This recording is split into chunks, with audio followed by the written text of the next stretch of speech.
الحمد لله نحمده ونستعينه ونستغفره ونؤمن به ونتوكل عليه ونعوذ بالله من شرور أنفسنا ومن سيئات أعمالنا من يهده الله فلا مضل له ومن يضلله فلا هادي له نشهد أن لا إله إلا الله وحده لا شريك له وأشهد أن محمدًا عبده ورسوله الذي أرسله بالحق بشيرا ونذيرا وداعيا إلى الله بإذنه وسراجا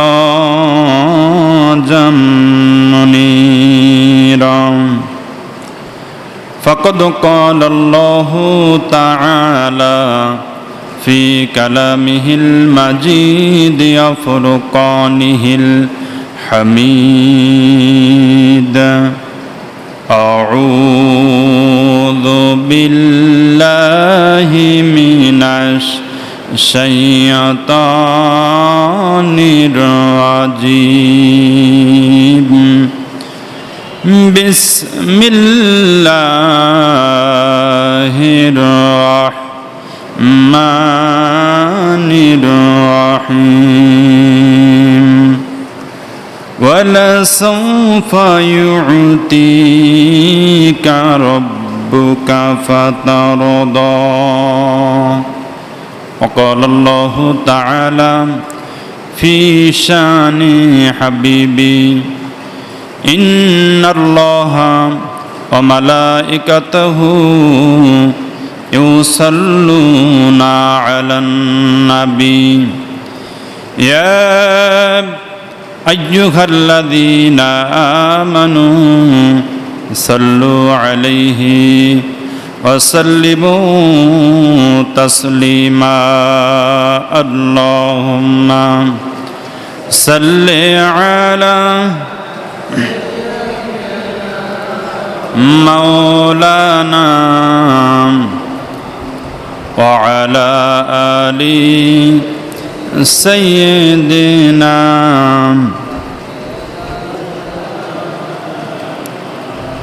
রসুল আমার ভালোবাসা রসুল আমার আলোর আশা রসুল আমার ভালোবাসা রসুল আমার আলোর আশা রসুল আমার প্রেম বিরহের মূল আলোচনা রসুল আমার কাজে কর্মের অনুপ্রেরণা নেতার মতো নিতাই আমি পাই না যখন খোঁজে কান্দি এবং কান্দি শুধু এই দুটি চোখ বুজে তখন আমার বদরহুদ পোড়ায় মন্ত্রণা রসুল আমার কাজে কর্মের অনুপ্রেরণা রসুল আমার কাজে কর্মের অনুপ্রেরণা রসুল আমার ভালোবাসা রসুল আমার আলোর আশা রসুল আমার প্রেম বিরহের মূল আলোচনা, রসুল আমার কাজে কর্মের অনুপ্রেরণা। আলহামদুলিল্লাহ, প্রশংসা আদায় করছি আল্লাহ পাকের দরবারে, যে মহান রব, যে মহান মনিব আমাদের সকলকেই পুরনো একটি সপ্তাহ পর আল্লাহ পাক আমাদের সকলকেই কবুল করে, মনোনীত বান্দা হিসেবে কবুল করে, ছাঁটাই বাছাই করে আল্লাহ পাকের বান্দা হিসেবে কবুল করে দুনিয়ার সর্বশ্রেষ্ঠ জায়গা আল্লাহর ঘর মসজিদে আমাদের সকলকেই কবুল করলেন। যে মহান রব, যে মহান মনিব আমাদের সকলকেই তার রব, তার বান্দা হিসেবে কবুল করে তারই হুকুম আদায় করার জন্য তার ঘরে আমাদের একত্রিত হবার তৌফিক দান করলেন। সেই মহান মানবীর দরবারে আমরা শুকরিয়া তান আদায় করছি। আমরা সকলেই পড়ছি আলহামদুলিল্লাহ। দরুদ এবং সালাম পেশ করছি সে নবীজির উপর, যে নবীকে আল্লাহ পাক গোটা পৃথিবীর মানুষের জন্য রহমত স্বরূপ পাঠিয়েছেন, যে নবীকে আল্লাহ রাব্বুল আলামিন আমাদের কাছে একটা উত্তম আদর্শের প্রতীক করে পাঠিয়ে দিয়েছেন, যে নবীজির আদর্শটাই হচ্ছে একমাত্র মুক্তির পথ। সেই নবীজির আদর্শ এবং চরিত্র এই পৃথিবীতে বাস্তবায়ন করার জন্য রাসূল আপ্রাণ চেষ্টা করে গিয়েছেন। সেই নবীজির উপর আমরা সকলেই দরুদ এবং সালাম পেশ করছি। আমরা সকলেই পড়ছি সাল্লাল্লাহু আলাইহি ওয়াসাল্লাম। প্রিয় হাজিরিন, আল্লাহ পাকের কালাম অত্যন্ত গুরুত্বপূর্ণ একটি আয়াত আমি আপনাদের মাঝে তেলাওয়াত করেছি। সূরাটা হলো সূরাতুদ দুহা, কোরআনের 93 নম্বর সূরা। আল্লাহ পাকের কালাম 114টি সূরায় কোরআনের ভিতরে লিপিবদ্ধ আছে। তার ভিতরে সিরিয়ালের দিক দিয়া 93 সিরিয়াল সূরাতুদ দুহা। পারার দিক দিয়া 30 নম্বর পারায় অবস্থিত। সূরাটা নাজিল হয়েছে মক্কায়।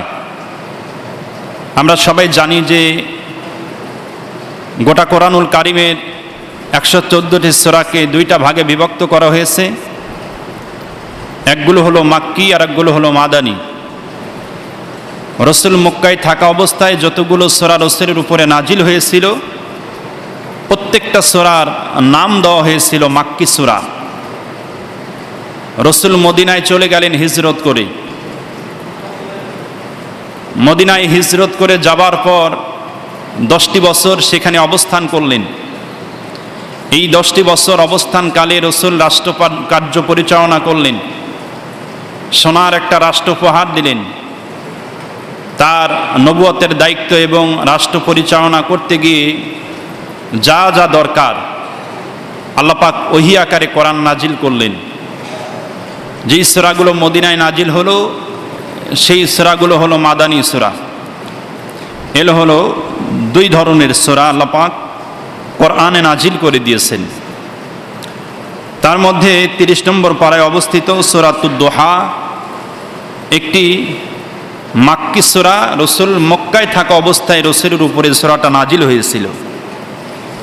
এমন একটা সময় সূরাটা নাজিল হয়েছিল রাসূলের উপরে, আল্লাহর নবী নবুয়তের দাওয়াত মানুষের কাছে দিতেছিলেন। আল্লাহ পাক যে নবুয়ত দিয়েছিলেন আল্লাহ পাক রাসূলকে, সেই দাওয়াতটা মানুষের কাছে দিচ্ছিলেন। এবং প্রতিদিন কোরআনুল কারিমের আয়াত নাজিল হয়, ওহী নাজিল হয়। এই ওহীর সংবাদখানা মানুষের মাঝে পৌঁছাইতেছিলেন। হঠাৎ করে দেখা গেল রাসূলের কাছে আর ওহী আসে না, আল্লাহ নবীজির কাছে ওহী আর আসে না। ওহী নাজিলের সিলসিলা বন্ধ হয়ে গেল। হঠাৎ করেই রসুল কিছুই বুঝতে পারেন নাই, হঠাৎ করেই বন্ধ হয়েছে তো হয়েছে, আর কোনো খবর নাই। ওহী নাজিল যে হবে আর কোনো খবর নাই।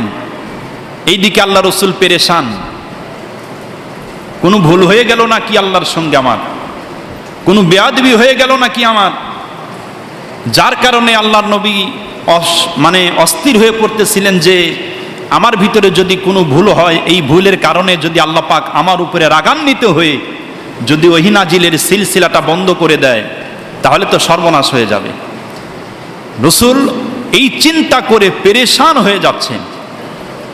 এইদিকে কাফেরেরা, রসুলের চিরশত্রু আবু জেহেল, আবুল আহমদ বা সাইবা, এই সমস্ত কাট্টা কাফেরগুলো রসুলের কাছে গিয়া ওই সময় আল্লাহর নবীকে স্বয়ং নিজে রসুলকে তারা ধোঁকা দিতে শুরু করলো যে মুহাম্মদ, তোমার আল্লাহ তোমাকে ভুলে গেছে। নাউজুবিল্লাহ। তারা বলতেছে তোমার আল্লাহ তোমাকে কি ভুলে গেছে, তোমার বলে বন্ধু আছে নাকি, তোমার বন্ধু তো ভুলে গেছে। কও নতুন নতুন কথা তো আর শোনাইতে পারো না, তুমি নতুন খবর তো আর আসে না কই। আল্লাহ রসুল একেবারে পেরেশান হয়ে যাচ্ছেন। রসুলের চাচি উম্মে জামিল, আবুল আহাবের স্ত্রী, আবুল আহাবের স্ত্রীর নাম হলো উম্মে জামিল, রসুলের আপন চাচি। এই উম্মে জামিল রসুলের কাছে এসে বলতেছেন যে মুহাম্মদ সাল্লাল্লাহু আলাইহি ওয়াসাল্লাম, তোমার কাছে কি ওই শয়তানটা আসে না মনে হয় না? নাউজুবিল্লাহ। তার মানে জিবরাইলকে শয়তান বলতেছে। নাউজুবিল্লাহ। মানে জিবরাইল আল্লাহ রসুলের কাছে ওহী নিয়ে আসতেন, আর সেই ওহী মানুষের কাছে আল্লাহ রসুল প্রচার করতেন। অনেকদিন যাবত আর ওহী আসে না, এই সুযোগে উম্মে জামিল এসে বলতেছে মুহাম্মদ, তোমার কাছে মনে হয় শয়তানটা আর আসে না। নাউজুবিল্লাহ। এই যে ধোঁকা, রসুলকে তার মনটা নরম করে দিচ্ছে, ধোঁকা দিচ্ছে যে না, তোমার আল্লাহ তোমাকে ভুলে গেছে। অনেক দিন যাবত ওহী না আসার কারণে আল্লাহ রসুল একেবারে অস্থির হয়ে পড়েছেন, পেরেশান হয়ে গেছেন। নিশ্চয়ই কোনো ভুল হয়ে গেছে আমার ভিতরে, তা না হলে আল্লাহ পাক এতদিন কোনো খোঁজ খবর নিচ্ছেন না, ওহী দিচ্ছেন না, কারণটা কি? হঠাৎ করে আল্লাহ পাক রসুলকে সান্ত্বনা দিয়ে কোরআনুল কারিমের এই সূরা নাজিল করলেন, যেই সূরা থেকে আমি একটা আয়াতে কারিমা তেলাওয়াত করেছি। রসুলকে সুসংবাদ দিয়ে নাজিল করলেন, ও নবী, আপনি টেনশন করবেন না, আপনি দুশ্চিন্তা করবেন না, আপনি পেরেশান হবেন না। ওরা আপনার কাছে ধোঁকা দিচ্ছে যে আমি আল্লাহ আপনাকে ভুলে গেছি। না, আমি আল্লাহ আপনাকে ভুলতে পারি না, কারণ ছোটবেলায় থেকেই আমি আল্লাহ পাক আপনার প্রতি রহম করে আসতেছি। আমি আল্লাহ পাক আপনাকে ভুলে যাই নাই। আরে আমি আল্লাহ ইচ্ছে করি আপনার উপরে ওহী নাজিলের সিলসিলা বন্ধ করেছি। সুবহানাল্লাহ। আমি আল্লাহ ইচ্ছে করেছি, তাই ওহী নাজিলের সিলসিলাটা সাময়িকভাবে বন্ধ করেছি। এই সাময়িকভাবে ওহী নাজিলের সিলসিলা বন্ধ করার পেছনেও একটা কারণ আছে। কি কারণ? আল্লাহ পাক রসুলকে বলতেছেন, ও নবী, এই যে সূর্য, এই সূর্যটা কিন্তু অনেক তাপ না? এই যে দেখেন গতকালকে যে রোদটা গেছে, কঠিন রোদ, অনেক গরম। আজকেটাও গরমটা কিন্তু অনেক বেশি। আবার এই যে রোদ দেখেন বাড়িয়েছে, মাঝে মাঝে যে রোদটা বাড়াচ্ছে, প্রচন্ড তাপ। অথচ এই সূর্যটা লক্ষ লক্ষ কোটি কোটি মাইল উপরে রয়েছে। সেই উপর থেকে এই সূর্যটা তাপ দিচ্ছে, আর আমরা দুনিয়ার মানুষ বের হতে পারতেছি না। অল্প সময় গেলেই গা ঘেমে যাচ্ছে, প্রচন্ড রোদ লেগে যাচ্ছে। দুনিয়ার একটা সামান্য সূর্য। আল্লাহ পাক রসুলকে সান্ত্বনা দিচ্ছেন, ও নবী, ওহীর এই প্রখর কিরণ, ওহীর তো একটা পাওয়ার আছে। ওহীর কি আছে? ওহীর একটা পাওয়ার আছে, ওহীর একটা তেজ আছে, ওহীর একটা ওজন আছে। এই ওহীর প্রখর কিরণ, এই ওয়েটফুল একটা কিতাব আপনার উপরে যদি এক নাগারে নাজিল করতে থাকি, তাহলে তো আপনি সহ্য করতে পারবেন না, আপনার স্নায়ু বরদাস্ত করতে পারবে না। যার কারণে আমি আল্লাহ ইচ্ছে করেই কিছুদিন ফাঁক দিয়েছি, যাতে আপনি সয়ে নিতে পারেন। সুবহানাল্লাহ। আল্লাহর কি চিন্তাধারা আর ওদের কি চিন্তাধারা! আল্লাহ পাক রসুলকে ভালোবেসে, রসুলকে কষ্ট দেবেন না বলে, রসুলকে সয়ে নেওয়ার জন্য কিছুদিন ওহির সিলসিলা নাজিল করা বন্ধ করে দিয়েছে, আর এই সুযোগে কাফেরেরা বলতেছে তোমার আল্লাহ তোমাকে ভুলে গেছে, তোমাকে ভুলে গেছে, আর খবর নাই। ইসলামের ওই সময় একটা নিভু অবস্থা ছিল। যারা ইসলাম কবুল করেছিল তাদের উপরে জুলুম, নির্যাতন, নিপীড়ন চলতেছিল ওই সময়। হয়তো ইসলামের বাতি নিভে যাবে অবস্থা, একেবারে মনে হয় শেষ। কাফেরেরা চিন্তা ভাবনা করতেছে যে মুহাম্মদ একটা পাগলামি শুরু করেছে, আমরা সবকিছুই করি, আমাদের বিশাল এই জনসমাবেশ, এখানে এক না দেখা আল্লাহর উপরের ঈমান আনতে হবে, সেই দাওয়াত মুহাম্মদ দেয়, এরা ছেলেটা পাগলামি করতেছে। ওরা বিশ্বাসই করতে পারতেছিল না যে এই দাওয়াত একদিন গোটা বিশ্বময় ছড়িয়ে পড়বে। এটা কাফেরেরাও বিশ্বাস করতে পারে নাই, আবার যারা ওই সময় নগণ্য কিছু মানুষ ঈমান আনছিলেন তারাও বিশ্বাস করতে পারেন নাই যে আমাদের এই দাওয়াতটা গোটা বিশ্বময় ছড়িয়ে যাবে। আল্লাহ রাব্বুল আলামিন রাসূলকে সান্ত্বনা দিলেন, নবী আপনি দুশ্চিন্তা করবেন না, আপনি টেনশন করবেন না, কারণ আমি আল্লাহ ইচ্ছে করেছি বলেই আপনার উপরে ওহী নাজিলের সিলসিলা বন্ধ করে দিয়েছি। কারণ এই ওহীর একটা পাওয়ার আছে, ইন্না সানুলকি আলাইকা কওলান সাকিলা, একটা ওয়েটফুল কিতাব, একটা ওয়েটফুল ওজনওয়ালা কিতাব আমি আল্লাহ রাব্বুল আলামিন আপনার উপরে নাজিল করেছি। সুবহানাল্লাহ। কেমন ওয়েটফুল, এটা যদি আমরা বর্ণনা শুনতে যাই তাহলে রাসূলের হাদিস থেকে আমরা শুনতে পাবো, আল্লাহ রাসূলের স্ত্রী আম্মা জান হযরতে আয়েশা সিদ্দিকা রাদিয়াল্লাহু তাআলা আনহা হাদিস বর্ণনা করেছেন যে ওই ওহীর পাওয়ারটা কত বড়, ওয়েটটা কত বড়। আম্মা জান বলতেছেন যে আমরা যারা রাসূলের স্ত্রী ছিলাম, প্রচন্ড শীতের রাত্রে আমরা শীতের কারণে কম্বল গায়ে দিয়ে রাসূলের সঙ্গেই আমরা শুয়ে থাকতাম। যেদিন যার ঘরে রাসূলের তারিখ ছিল সেই অনুযায়ী আমরা রাসূলের কাছেই শুয়ে থাকতাম।